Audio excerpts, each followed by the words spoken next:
Tagad Viktors Bierze, mūsu partijas vadītājs. Lūdzu, Viktor. Tā, viss man laikam dzird. Jā. Tad labdien. Es gandrīz vai esmu drošs, ka mēs šajā pulciņā šodien neesam sanākuši, lai kolektīvi izraudātos par to, cik mums ir slikti. Nē, mēs esam sanākuši, lai būtu kopā ar saviem draugiem un dombiedriem, ar kuriem mums ir viens ceļš ejams un viena cīņa izcīnām. Ja par slikto, tad konkrēti. Es domāju, ka mēs 30 gadus neesam vēl redzējuši varu, kas pirmajā vietā stādītu Latvijas intereses un latviešu tautas labumu. Taču tagad mēs esam noslīdējuši tais zemākajā punktā. Mēs esam sagaidījuši varu, kas tevis vienkārši pasīvi pelt, kaut ko pa starpām pazogot, paskēmojot un tā tālāk. Nē, mēs esam sagaidījuši varu, kas tieši un mērķtiecīgi darbojas pret latviešu tautas interesēm, pret Latviju. Viņi ir pret mūsu vērtībām, mūsu izpratni par ģimeni, tādu, kas ir nodrošinājusi mūsu tautas pastāvēšanu un attaudzi 100 gadēs. Viņi ienīst latviskumu, viņi vēlas plaši pavērt vaļā durvis nekontrolētai imigrācijai un aizvietot latviešus ar svešu tautu un rasu iebraucējiem.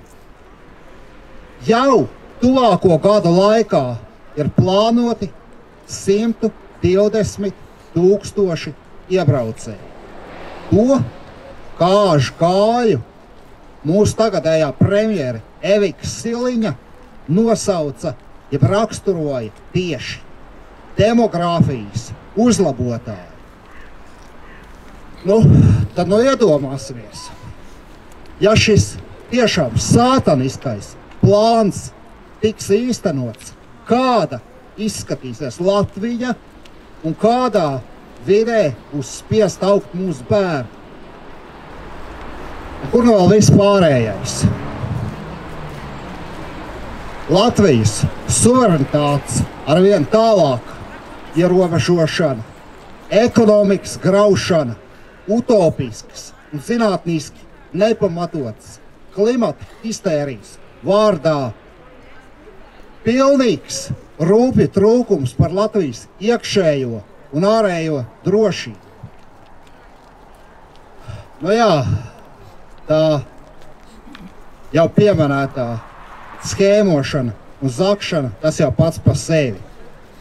Arogantā klauna Kariņa lidināšanās pa pasauli privātajās lidmašīnās, tas jau ir tikai tāds, ikdienišs dzīves sīkums. Bet, protams, simbolisks, kā tāds ķirsīts uz tortas. Tad jautājums ir, ko mums ar visu to darīt? Kā to visu mainīt? Pavisam noteikti neko nemainīs mūsu apspiestās dusmas. Pavisam noteikti neko nemainīs komentārs zem kārtējās sliktās ziņas.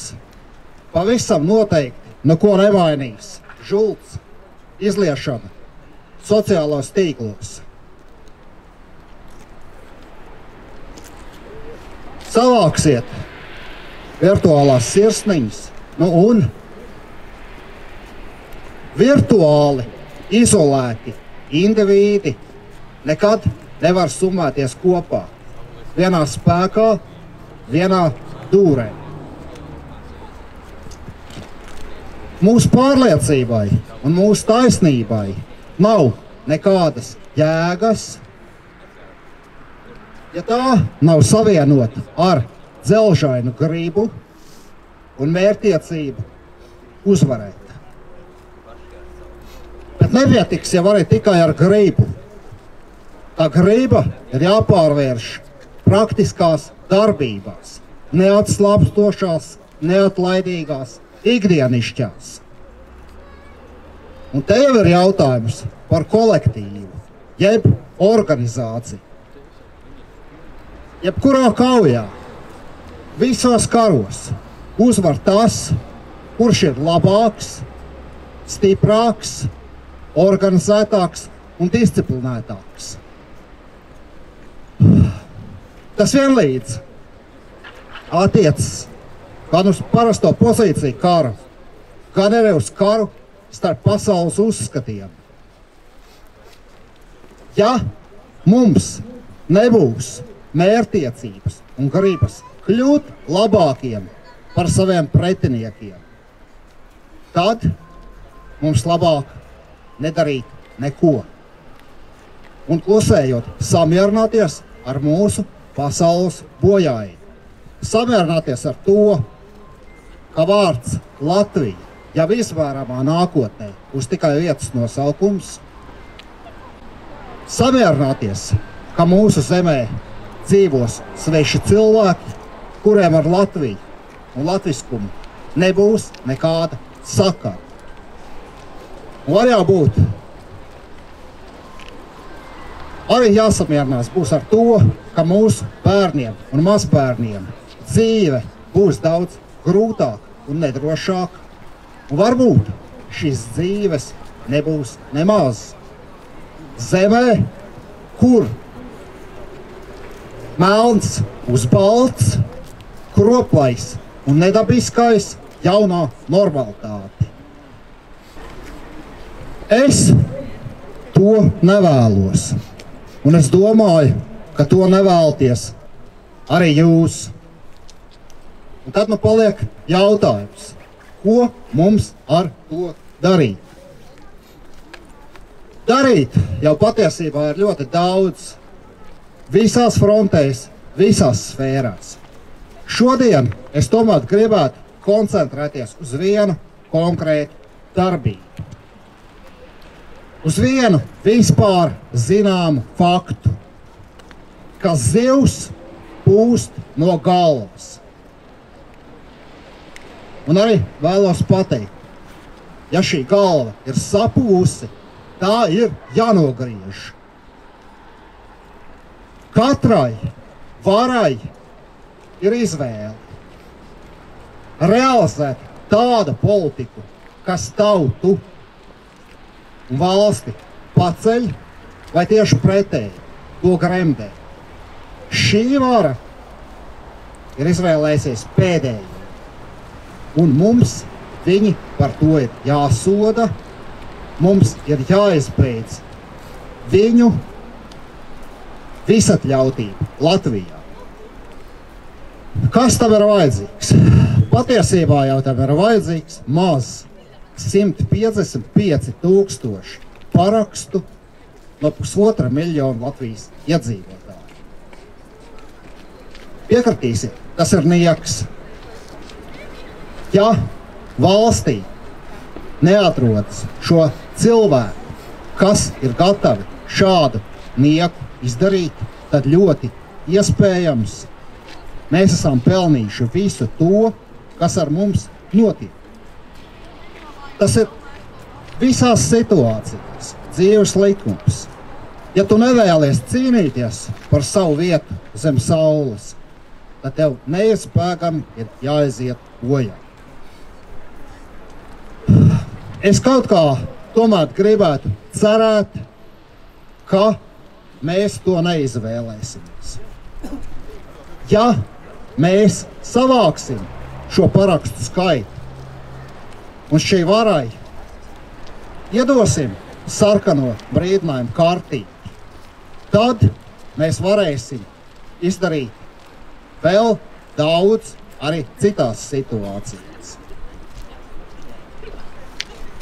Kolektīva uzvara ir ārkārtīgi nepieciešama mums visiem kā tautai, lai mēs atkal varētu izraisīties no gadiem ilgstošās apātijas un nolemtības sajūtas.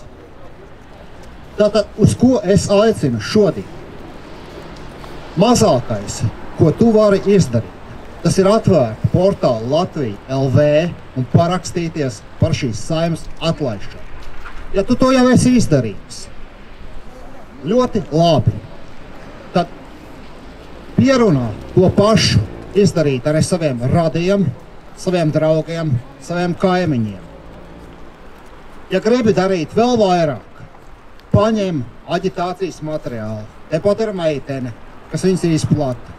Paņem, aiznes, iemet kaut vai savas daudzdzīvokļu mājas kāpņu kastītē vai izmētā pastkastītēs savas ielas garumā. Bet, ja tu esi latvietis līdz kaulam un saproti, ka viens nav karotājs, ja tu vēlies dzīvot normālā valstī, normālā latviešu valstī es akcentēšu, tad stājies taisnīgumā. Neatliec uz rītdienu. Dari to jau šodien. Cīņai sveiks! Uzvarēs sveiks! Bravo!